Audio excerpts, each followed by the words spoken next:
Your Excellencies, good afternoon. As they say in Spanish, buenas tardes a todos. Your Excellencies, I'd like to thank our host, the UNFCCC, Secretariat and the World Green Economy Organization, for convening these important discussions on climate finance.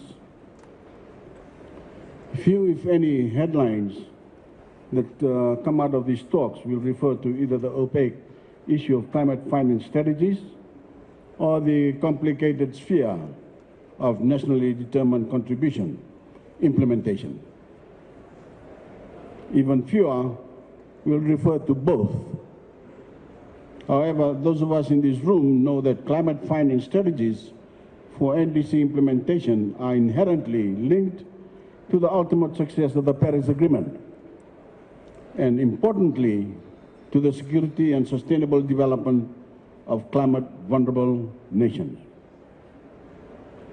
Following the Fijian presidency of COP23, the UNFCCC Secretariat also was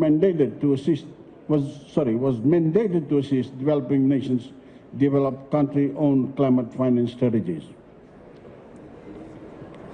To fulfill that mandate, the UNFCCC Secretariat launched the Needs-Based Finances, the NBF project, which aims to translate climate finance needs into effectively implemented and fully furnished projects that would help us reduce emissions, build resilience, and ultimately meet our NDC targets.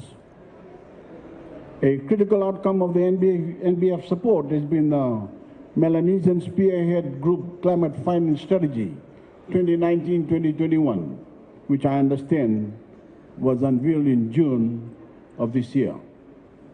But even with this strategy in place, from where we sit, the current climate finance architecture is overly complicated, costly, and cumbersome.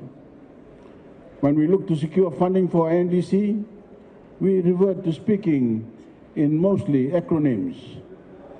These acronyms, of course, refer to the more than 6 national, regional, and bilateral institutions that have a mandate to help Fiji achieve our NDC targets. This also means at least 60 institutions with unique funding requirements. In short, Your Excellencies, ladies and gentlemen, it's complicated. Securing funding from even one institution demands a significant amount of our own financial and human resources. Sometimes there are worthwhile investments that help us strengthen our policy frameworks and enable us to develop visible and viable funding proposals. But they are always costly, demanding a significant portion of our government's time, financial resources, and intellectual bandwidth. And quite often, the most fundable projects demand data or other information that quite simply just doesn't exist in developing countries such as Fiji. For example, our mangroves could be a significant source of emissions reductions, and we have thought about including a target for them in our NDC. However, such a target requires a significant amount of data about the current state of mangroves health and coverage in Fiji. That is data we do not have. Although we are working with our international partnership for blue carbon to gather this data, it is a lengthy and intensive process, all for one project to secure the raw data set for one possible NDC target.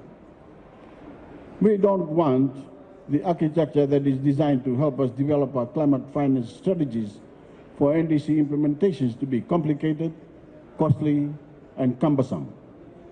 Instead, we want simplicity, simplicity, and simplicity. We want ease of access to climate finance. We want speed of disbursement for climate finance. We want durable and sustainable investment that are aligned with our NDC targets. We won't fix these issues by taking them on one problem at a time. We need a comprehensive reassessment of the development finance architecture as we know it. Fiji is matching this ask with surging transparency in quantifying what we need to adapt our economy and how we allocate resources to do so. We've completed a countrywide vulnerability assessment in partnership with the World Bank that has estimated it would cost 9.5 billion Fijian dollars to fully adapt the Fijian economy over the next 10 years. Earlier today, we launched our displacement guidelines, which follow the launch of our planned relocation guidelines at COP24.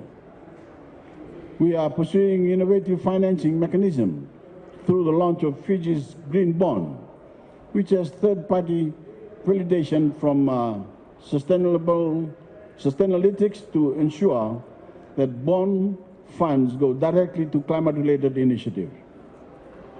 We've enacted a new Environment and Climate Adaptation Levy, the proceeds of which are mandated by law to fund climate adaptation and environmental protection projects. We hope to see such transparency demonstrated when it comes to carbon counting. If we tolerate creative accounting practices and don't demand transparency in how we credit emission cuts, we'll never see the decisive reduction we need to meet the Paris Agreement's most ambitious 1.5 degrees target. I hope that our discussions here today shed some light on how to improve the ease of access, the speed of disbursement, the sustainability of the available climate finance, and the larger issue of raising ambition in slashing global emissions. But unless we simplify the climate finance's architecture, we fall short of implementing our NDCs, no matter how ambitious. Thank you, ladies and gentlemen, Your Excellencies.